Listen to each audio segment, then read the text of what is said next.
بسم اللہ الرحمن الرحیم۔ السلام علیکم۔ میں ہوں اعجاز علی اور خوش آمدید کہتا ہوں آپ کو اپنے چینل سبق کہانی میں۔ مگر آگے بڑھنے سے پہلے اگر آپ نے ابھی تک ہمارے چینل کو سبسکرائب نہیں کیا تو تھوڑا سا اپنا انگوٹھا ہلا کر ہمارے چینل کو سبسکرائب کر لیں۔ چلتے ہیں آج کی کہانی کی طرف۔ ایک تھا بادشاہ، اس کے 4 لڑکے تھے۔ جب بادشاہ بوڑھا ہو گیا تو اس نے اپنے بڑے لڑکے کو بلا کر نصیحت کی، بیٹا میں نے زندگی کے بہت سال دیکھے ہیں اور حکومت کی ہے، مگر اب میں بوڑھا ہو گیا ہوں، اس لیے میں چاہتا ہوں کہ حکومت کا انتظام اپنی زندگی میں تم کو سمجھا دوں اور تمہارے سپرد تخت کر دوں۔ بادشاہ کا لڑکا جس کا نام محسن تھا اپنے باپ کی باتیں سن کر رنجیدہ ہوا، کیونکہ اس کو اب معلوم ہوا کہ باپ کی زندگی چند روز ہے۔ مگر پھر بھی اس نے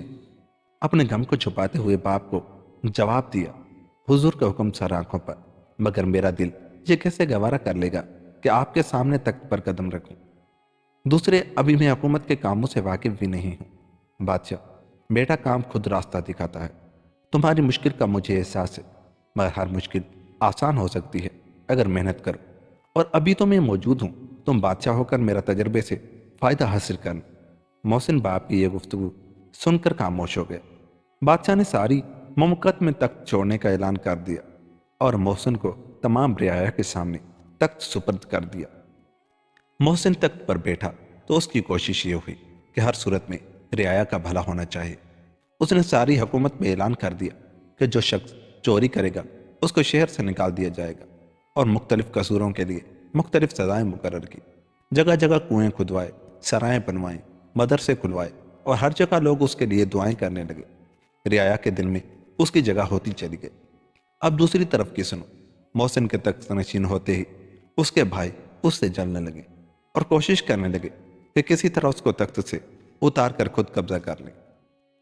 ایک روز کا ذکر ہے کہ یہ تینوں بھائی آپس میں یہی مشورہ کر رہے تھے کہ چھوٹا بھائی آسن بولا، ہماری رائے میں تو کسی ایسے آدمی سے امداد لینی چاہیے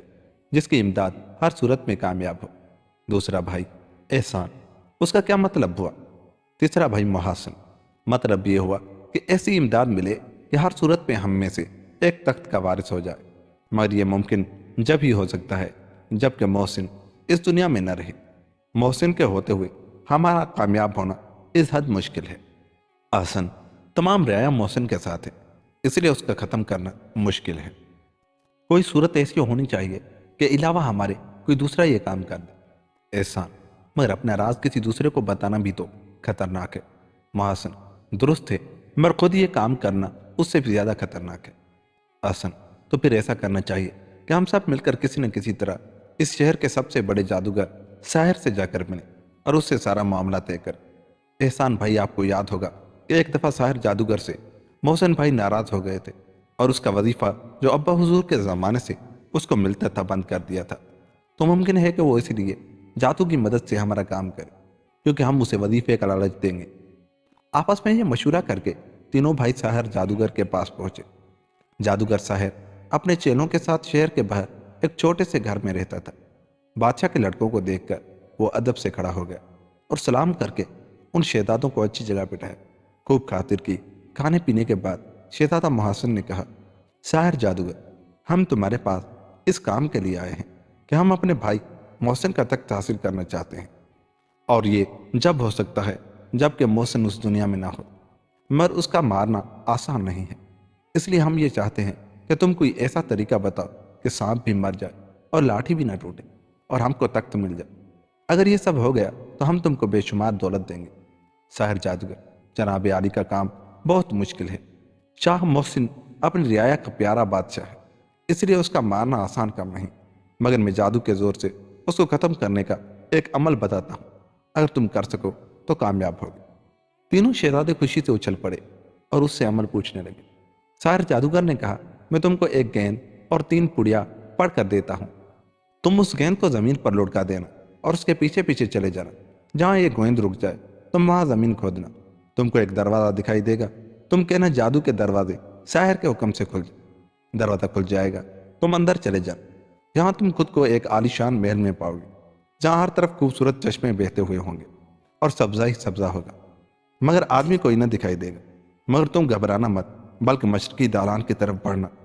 وہاں تم کو ایک پنجرے میں ایک طوطا لٹکا ہوا ملے گا، تم طوطے کا پنجرا اتار لینا، پنجرا اتارتے ہی طوطا تم سے تمہارا نام پوچھے گا، تم اسے صرف یہ کہنا کہ ہم شہر کے بھیجے ہوئے آئے ہیں اور ہم کو تم اس بوتل کا پتہ بتا دو جس میں کالے دیو کی جان ہے۔ طوطا تم کو ایک کمرے کا پتہ دے گا، تم اس کمرے میں جانا، مگر کمرے میں قفل لگا ہوا ہوگا، مگر باہر ہی تم کو ایک بہت بڑا کچھوا دکھائی دے گا جو اس تالاب کے کنارے پر بیٹھا ہوگا، جو اس دالان کے قریب ہوگا، تم بڑھ کر اس کچھوے کو تلوار سے مار ڈالنا، اس کے پیٹ میں سے ایک کنجیوں کا گچھا نکلے گا، اس میں جو سب سے بڑی کنجی ہوگی وہ اس کمرے کی کنجی ہوگی، مگر کچھوے کے مرتے ہی تالاب کا پانی بڑھنے لگے گا اور تم ڈوبنے لگو گے، مگر تم فوراً یہ پڑیا جو میں تم کو دیتا ہوں پانی پر ڈالنا، اور تم نے دیر کی تو تم ڈوب جاؤ گے اور سب کام بگڑ جائے گا۔ جب پانی کم ہو جائے تو تم کمرے کا تالا کھولنا، کمرے میں سے کالے دھوئیں کے بادل سے نکلنے شروع ہوں گے، اس لیے کمرے کا تالا کھولتے ہی تم اندر نہ چلے جانا بلکہ جب تک یہ بادل سب نہ نکل جائیں باہر کھڑے رہنا۔ جب کمرہ بادلوں سے صاف ہو جائے تو اندر جانا، تم کو وہاں ایک کونے میں آگ جلتی ہوئی دکھائی دے گی، مگر اس کی لپٹیں بہت تیز ہوں گی، اس لیے تم آگ پر دوسری پڑیا ڈال دینا، آگ بجھ جائے گی۔ آگ کے بجھتے ہی تم کو راکھ میں ایک کالا اژدہا دکھائی دے گا اور وہ تم کو دیکھتے ہی پھنکارے مارے گا، مگر تم ڈرنا مت بلکہ ہمت کر کے تلوار کا ایک بار اس پر بھرپور کرنا، جب اژدہے پر تلوار پڑے گی تو بہت زور کی آندھی آئے گی، مگر تم گھبرانا نہیں بلکہ یہ تیسری پڑیا ہوا میں اڑا دینا، آندھی ختم ہو جائے گی اور مرا ہوا اژدہا تم کو سامنے پڑا ہوا دکھائی دے گا، تم اس اژدہے کا سر کاٹ لینا اور سر کو لے کر اس کمرے کے پاس والے کمرے میں جانا، وہاں تم کو ایک خوبصورت صندوقچہ رکھا ہوا ملے گا، اس اژدہے کے سر کو اس صندوقچے پر رکھ دینا، صندوقچہ فوراً کھل جائے گا، اس میں تم کو ایک بوتل رکھی ہوئی ملے گی،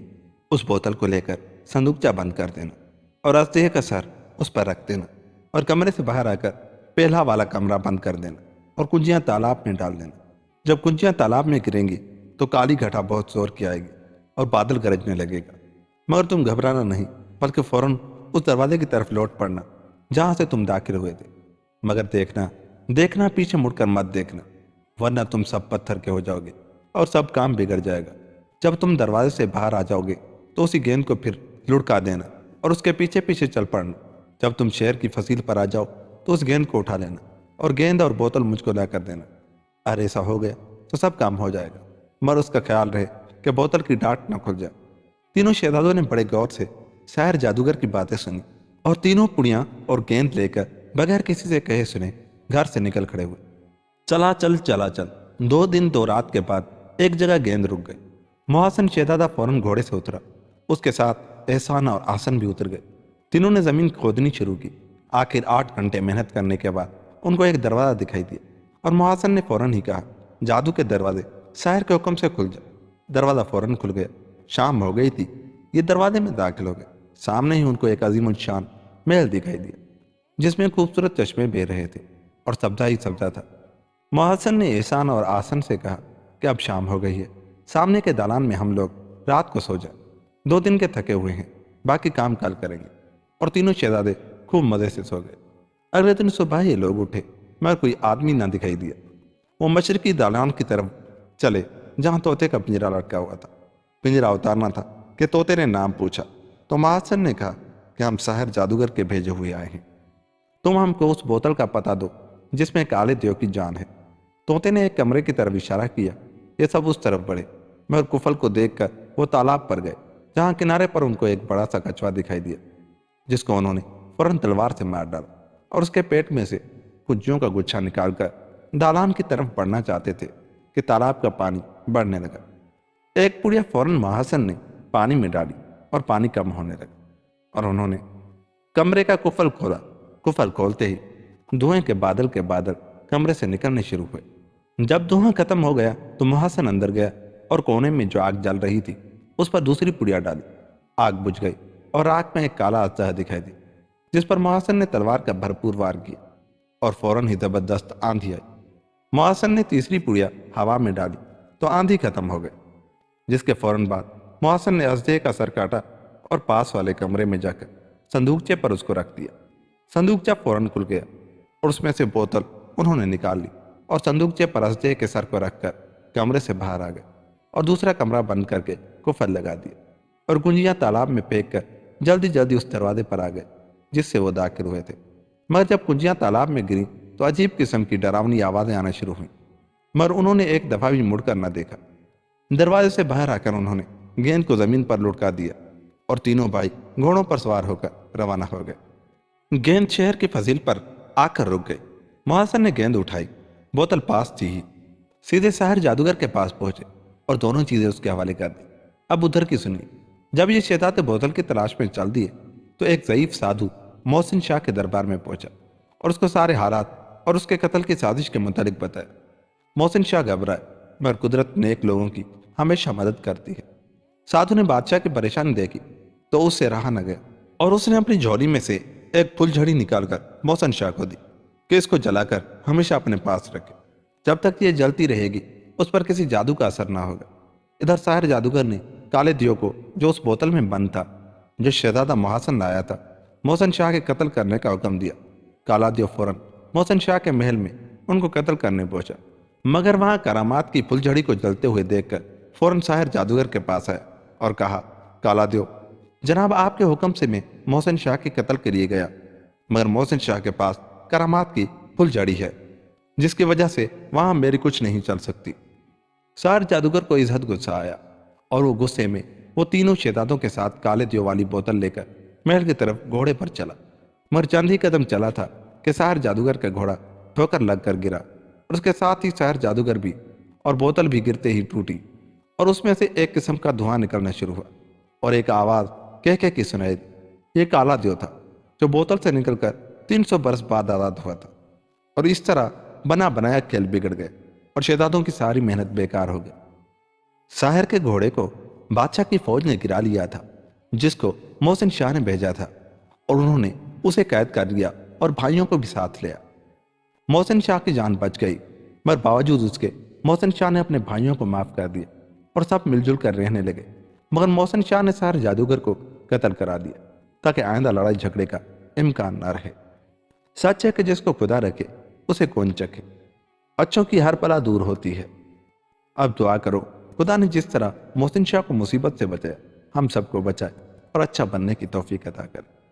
دوستو، اگر آپ کو ہماری یہ کہانی اچھی لگی تو جاتے ہوئے ہمارے چینل کو سبسکرائب کر لیں۔ ملتے ہیں کسی ایسی ہی کہانی کے ساتھ، تب تک اللہ نے کے بعد۔